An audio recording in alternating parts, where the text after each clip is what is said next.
Баршаңызға сәлем. Бүгін сіздерге ерекше кешкі астын жасау жолымен бөлісемін. Керекті ингредиенттерді видеода және төменде жазып өтемін. Алдымен фаршқа жұмыртқа және дәмдеуіштер қосып аламыз.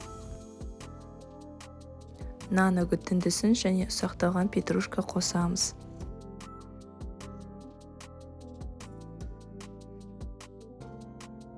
Ұсақталған пиязды қосып араластырамыз.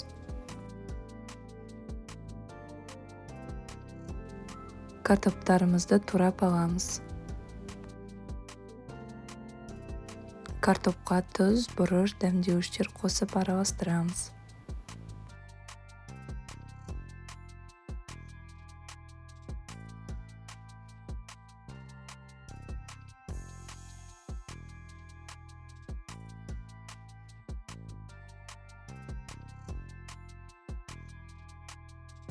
Пергамент қағазын төсеп, картоптарымызды орналастырамыз.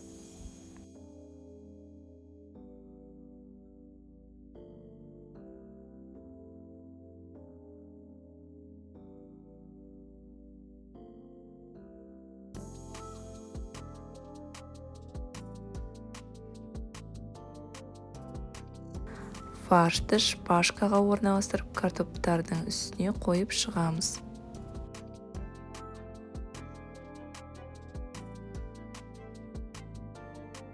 Үстінен қызанақтар мен болгар бұрышын қойып шығамыз.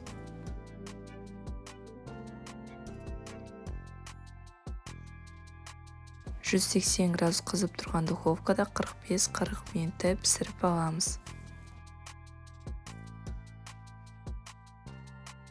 Кешкі асымыз дайын. Видео рецептін аса лайк басып, каналыма тіркеліп қойыңыз. Бізге ас болсын, сіздерге де жасап көруге кеңес беремін.